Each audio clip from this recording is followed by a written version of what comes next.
राधिका मित्तल के सामने ले जाकर खड़ा कर दिया। राधिका मित्तल उसे देखते ही हैरान हो गई थी।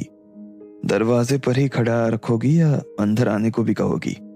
इतने में लकी ने राधिका से पूछा। जैसे ही उसने ये पूछा तो राधिका को होश आया और उसने कहा, सो सॉरी, प्लीज आप दोनों अंदर आइए ना, राधिका ने कहा। ऐसे में लकी ने राधिका का हाथ पकड़ा और उसके साथ घर के अंदर चला आया। राधिका मित्तल ने उन दोनों को लिविंग रूम में बैठाया और उनके लिए नाश्ता मंगवा लिया। गणेश और राधिका की मां ने भी जब लकी को उस राधिका के साथ देखा तो दोनों हैरान हो गए। राधिका को गणेश और उसकी बीवी से मिलवाने के बाद लकी ने राधिका मित्तल को राधिका के वापस आने के बारे में सारी कहानी बताई। राधिका ये सुनकर हैरान हो गई थी। उसे उम्मीद नहीं थी कि लकी की जिंदगी में अचानक ऐसा भी कोई मोड़ आ सकता था। आखिर में लकी ने राधिका मित्तल से कहा, मैं नए साल की शुरुआत राधिका को उस शख्स से मिलवाकर करना चाहता था जिसने मेरा कदम कदम पर साथ दिया। राधिका, अगर ये राधिका नहीं होती तो मैं जितना परेशान हुआ उससे ज्यादा परेशान हो जाता। तुम्हें पता है हम दोनों की मुलाकात कितनी अजीब थी। हम दोनों ऑस्ट्रेलिया के लिए फ्लाइट पकड़ने जा रहे थे और गलती से मैंने इसकी गाड़ी ठोक दी। उस दिन तो ये मेरे ऊपर ऐसे चिल्लाई जैसे मैंने इसके ऊपर ही गाड़ी चढ़ा दी हो। लेकिन धीरे धीरे हम दोनों का ये झगड़ा दोस्ती में बदल गया, लकी ने कहा। ये सुनकर दोनों राधिका एक दूसरे को देखकर मुस्कुराने लगी। इतने में राधिका ने कहा, लकी आपके बारे में मुझे बहुत बताता रहता था। मैंने आपको देखा तो नहीं था, लेकिन आपके बारे में इसके मुंह से इतना सुना था कि मेरे दिमाग में आपकी जैसी पिक्चर ही बन गई थी और बिल्कुल आप वैसी ही निकली। मैं यहाँ नहीं थी, इस बीच आपने लकी की इतनी मदद की, उसके लिए बहुत बहुत शुक्रिया। और इस बीच में अगर लकी से कोई गलती हुई हो या इसने आपको हर्ट किया हो तो उसके लिए मैं आपसे माफी मांगती हूँ, राधिका ने राधिका मित्तल से कहा और अपने दोनों हाथ जोड़ लिए। इतने में मित्तल ने राधिका के हाथ पकड़े और कहा, अरे कैसी बातें कर रही हो? लकी कभी किसी को परेशान कर सकता है क्या? इसका तो जन्म ही लोगों की परेशानियों को दूर करने के लिए हुआ है। और मैंने भी आपके बारे में इससे जितना सुना था, आप सच में उससे बहुत बहुत ज्यादा सुंदर है। जब भी ये आपके बारे में बात करता था तो इसकी आंखों में एक चमक सी आ जाती थी। मुझे शुरुआत में तो यकीन ही नहीं होता था कि कोई लड़का किसी लड़की के प्यार में इतना पड़ सकता है, किसी लड़की से इतना प्यार कैसे कर सकता है। फिर धीरे धीरे जब इसे और अच्छे से मैं जानने लगी तब मुझे समझ में आया कि लकी जैसा लड़का हो तो वो कुछ भी कर सकता है। ये सुनते ही लकी के चेहरे पर मुस्कान आ गई थी। उसने राधिका मित्तल की आंखों में देखा तो उसके चेहरे की मुस्कान थोड़ी सी फीकी पड़ गई। राधिका मित्तल लकी के लिए जो महसूस करती थी उसे छिपा नहीं सकती थी। लकी भी उस एहसास को बदल नहीं सकता था। ऐसे में इससे पहले कि राधिका अपने मन में और सपने देखती, लकी उसे पहले ही सच्चाई से रूबरू करवा देना चाहता था। वो जानता था कि सच काफी कड़वा है, लेकिन उसे पता था कि राधिका मित्तल में इतना मादा है कि वो इस सच का सामना आसानी से कर सकती थी। राधिका को भी लकी की राधिका को देखकर बुरा तो लग रहा था, लेकिन वो इस चक्कर में उन दोनों के रंग में भंग नहीं घोलना चाहती थी। आखिर में जब तीनों ने खूब सारी बातें कर ली तो लकी ने कहा, चलो राधिका, अब हम चलते हैं। मुझे इसके साथ और भी बहुत सारी जगहों पर जाना है, पर हाँ, तुम लोगों को कल मेरे घर खाना खाने के लिए आना है। अंकल और आंटी को तो मैं पापा से फोन करवा ही दूंगा, पर मैं तुम्हें पर्सनली बोल कर जा रहा हूं। इस मामले में कोई बहाना नहीं चलेगा। ठीक है मिस्टर लक्ष्मण, आप बुलाएंगे तो मैं हाजिर हो जाऊंगी, राधिका ने कहा। लकी ने अपनी राधिका का हाथ पकड़ा और उसके साथ बाहर आ गया। दरवाजे से बाहर आने के बाद लकी और राधिका ने आखिरी बार राधिका मित्तल से बाय कहा और दोनों वहां से निकल गए। जैसे ही लकी की गाड़ी वहां से निकली तो दरवाजे पर खड़ी राधिका ने अपने आप से कहा, लकी, अगर इस राधिका के पेट में तुम्हारा बच्चा नहीं होता तो मैं इसका खून कर देती। जैसे ही राधिका के मुंह से ये निकला तो वो हैरान हो गई और हंसने लगी। वो लकी को पसंद करती थी, इसमें कोई शक नहीं था, लेकिन वो लकी की पसंद की भी उतनी ही कद्र करती थी।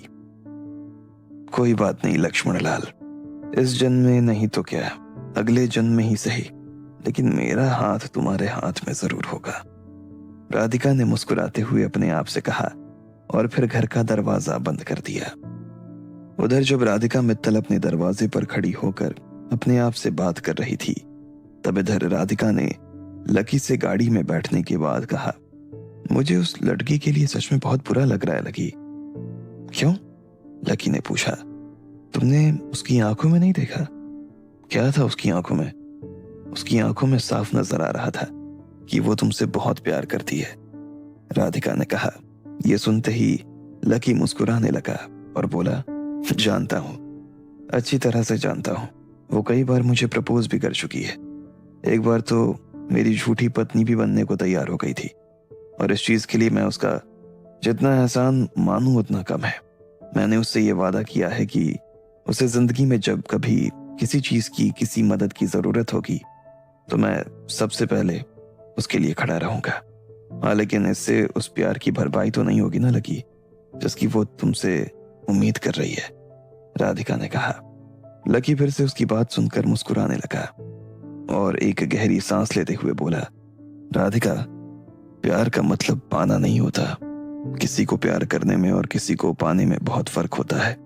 आज अगर वो मुझे पा भी लेगी तो मैं पूरी तरह से उसका नहीं हो पाता। अगर आज तुम यहाँ होती और किसी मजबूरी में मुझे उसके साथ जाना पड़ता तो मैं कॉम्प्रोमाइज करके चला तो जाता, लेकिन मैं तुम्हें अपने दिल से कभी निकाल नहीं पाता। और अगर मैं तुम्हें नहीं निकाल पाता तो मेरा उसके साथ होना किसी बेईमानी से कम तो नहीं होता ना। लकी ने राधिका की तरफ देखते हुए कहा, अच्छा, तो प्यार में पाने की कोई जरूरत नहीं है, तुम ये कहना चाहते हो? राधिका ने टेढ़ा सवाल किया। नहीं, मैं ये नहीं कहता। मैं ये नहीं कहता कि आप किसी से प्यार करो तो उसके साथ रहने के, साथ जीने की इच्छा ना रखो, लेकिन कई बार आप जिससे प्यार कर बैठते हो वो आपसे प्यार करता ही ना हो, तब तो आप उसके साथ रह नहीं सकते ना। ऐसे में तकलीफ उस इंसान को नहीं होती जिसे प्यार नहीं है, तकलीफ उस इंसान को होती है जिसे प्यार है। वो अपनी एक्सपेक्टेशंस के चक्कर में इतना दब जाता है कि प्यार जैसी चीज भी उसके लिए जहर बन जाती है। सामने वाले को तो फर्क नहीं पड़ता, लेकिन उस इंसान की जिंदगी बर्बाद हो जाती है, लकी ने कहा। तो ऐसे में मान लो कि राधिका मित्तल को क्या करना चाहिए? प्यार करते रहना चाहिए, पाने की उम्मीद छोड़ देनी चाहिए।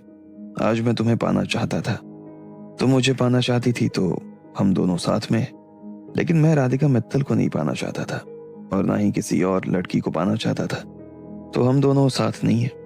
लेकिन ऐसा नहीं है कि मैं उनके लिए खड़ा ही नहीं हूं या मुझे उनसे कोई लेना देना ही नहीं है। मैं उनकी भावनाओं की कदर करता हूं, लेकिन मैं जो चाहता हूं मैं उससे भी कॉम्प्रोमाइज नहीं कर सकता, लकी ने कहा।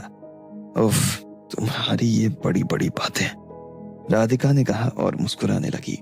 अगर तुम्हें समझ नहीं आती है तो बताओ, मैं उस राधिका के पास चला जाता हूँ, वो मेरी ये सारी बातें समझती है, लकी ने राधिका से मजाक में कहा। ये सुनते ही राधिका को गुस्सा आया और उसने भी लकी के कंधे पर मजाक में चपत लगानी शुरू कर दी। लकी ने अपना एक हाथ आगे बढ़ाया और राधिका को गले से लगा लिया। राधिका ने उसके सीने पर सिर रखते हुए कहा, I love you Lucky, I love you too Radhika. उससे कहना कि तुम अकेले उसके साथ नहीं खड़े रहोगे, उसे जब जरूरत होगी तो मैं भी उसके साथ रहूंगी। जितना एहसान उसने तुम्हारे ऊपर किया है उतना ही मेरे ऊपर भी किया है। ऐसे में जहां तुम उसके साथ रहोगे वहां मैं भी उसके साथ रहूंगी, राधिका ने कहा। लकी ने जवाब में कुछ नहीं कहा और बस मुस्कुराते हुए उसके बालों में हाथ फिरा दिया। कुछ देर के बाद जैसे ही लकी की गाड़ी उसके घर में दाखिल हुई तो इतने में उसका फोन बजने लगा। उसने देखा कि शिवराज का फोन था। लकी ने गाड़ी कोने में रोकी और फोन उठाते हुए कहा, जी दादू। लकी, तुम और राधिका 5 मिनट के लिए घर आ सकते हो क्या? जी दादू, आता हूं, लकी ने कहा और फोन काट दिया। इसके बाद लकी ने गाड़ी शिवराज के घर की तरफ घुमाई और उस तरफ चला गया। कुछ देर के बाद उसने गाड़ी शिवराज के बंगले के बाहर रोकी और फिर राधिका को उतार कर अंदर चला गया। काशीनाथ ने दोनों के लिए दरवाजा खोला और दोनों अंदर दाखिल हो गए थे। दोनों ने शिवराज के पैर छुए। शिवराज ने उन्हें आशीर्वाद दिया और कहा, खुश रहो बेटा, खुश रहो, बैठो। दोनों शिवराज के बिस्तर के पास लगे सोफे पर बैठ गए थे। इतने में शिवराज ने कहा, मैं कल रात भर से सोच रहा था कि तुमने ये जो किया ये ठीक किया या नहीं। अच्छा, हाँ, पूरी रात सोचता रहा, शिवराज ने कहा। फिर किस नतीजे पर पहुंचे आप? लकी ने पूछा। कह तो रहा हूं पूरी रात सोचता रहा, लेकिन किसी नतीजे पर नहीं पहुंच पाया। फिर जब सुबह थक गया तो सोचा कि छोड़ो यार, कितना सोचोगे।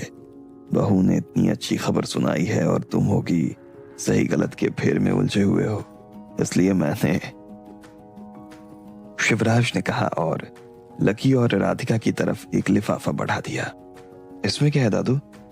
राधिका ने लिफाफे की तरफ देखते हुए कहा। खोल कर देखो क्या है, पता चल जाएगा, शिवराज ने कहा। लकी ने उसे खोल कर देखा तो पाया कि उसमें 2 टिकट फ्रांस की थी। उन दोनों टिकट्स पर लकी और राधिका का नाम लिखा हुआ था। लकी और राधिका ने जब ध्यान से उस पर छपी तारीख देखी तो हैरान हो गए। वो दोनों आज शाम की ही थी। दादू, ये क्या है? हमारी आज शाम की फ्रांस की टिकट है? लकी ने पूछा। हाँ, मैं कह रहा था ना, मैं रात भर सही गलत के बारे में सोचता रहा। फिर सुबह मेरे दिमाग में आया कि तुम दोनों एक दूसरे से इतना दूर रहे, ऐसे में अब तुम दोनों को एक दूसरे के साथ थोड़ा वक्त बिताना चाहिए। हाँ, पर वक्त तो हम यहाँ भी। अरे यहाँ, ये तुझे टाइम नहीं देता राधिका, मैं जानता हूँ इसे। इस आदमी को काम के कीड़े ने खाना शुरू कर दिया है, और एक बार जिस आदमी को काम का कीड़ा खाना शुरू कर देता है उसके बाद वो अपने आप को उससे आजाद नहीं करवा पाता। मुझे देखो ना, मैं खुद काम के चक्कर में कहीं घूमने नहीं जा पाया, विदेश भी गया तो सिर्फ काम से। इसलिए मैं चाहता हूँ कि हमारे नए मेहमान के आने से पहले तुम्हें एक बार अच्छे से घूम फिर कर आओ और एक दूसरे के साथ अच्छा समय बिताओ, शिवराज ने राधिका की बात को काटते हुए कहा। पर दादू, अभी इसकी क्या जरूरत थी? अभी कंपनी में इतना सारा